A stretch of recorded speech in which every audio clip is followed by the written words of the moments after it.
De l'expert à vous, il y a lieu de retenir qu'il y a une complicité qui se traduit par une volonté de faire du profit, pas une priorité, le profit, mais plutôt la vie qui est chez vous la priorité. En ce moment-là, votre agriculture, c'était pas, vous n'avez pas vu l'argent, l'enrichissement au départ en faisant l'agriculture, mais c'est voir comment on peut vivre un peu plus longtemps sur cette terre en mangeant bien.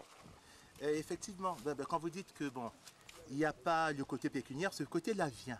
En fait, nous ne faisons pas comme les autres qui disent l'argent avant tout. Nous, on se dit, c'est en préservant la terre, c'est en faisant de l'agriculture bio, donc de la bonne agriculture, en préservant la santé des gens, qu'effectivement nous pouvons gagner notre vie. Et en fait, notre maxime serait faire du profit, gagner notre argent au profit des autres et non à leur détriment. Voilà.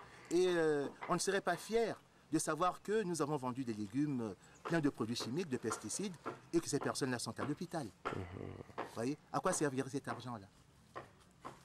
Donc, ce que nous voulons, c'est, disons, gagner de l'argent en rendant service aux autres.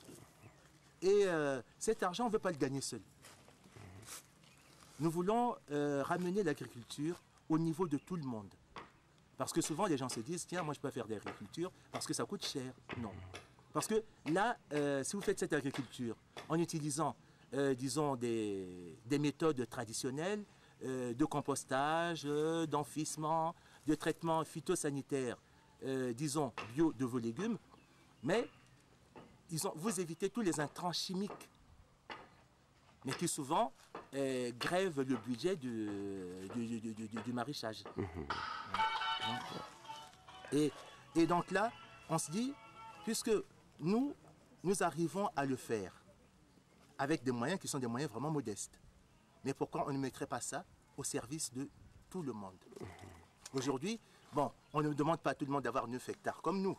Et vous allez voir, ces 9 hectares ne sont pas tous exploités. Voilà. Parce que comme nous préservons l'environnement, on ne va pas se mettre à couper les arbres et tout. Donc on fait de l'agriculture en respectant les arbres. Donc c'est comme si on faisait quelque part un peu de l'agroforesterie. Oui. Et donc si quelqu'un a 500 mètres carrés, il peut venir nous voir. On va le former à faire de l'agriculture. Même si son terrain est sablonneux, on va lui prouver que partout où l'herbe pousse, la nourriture aussi peut pousser. La nourriture aussi peut pousser. Monsieur Elota, vous pensez que pour faire l'agriculture, il faut d'abord apprendre l'agriculture comme étant un métier? Je crois, il faut d'abord en avoir la passion. En fait, une autre instance que je dirige a comme slogan, le métier ne s'improvise pas. Et en fait, si on veut faire quelque chose,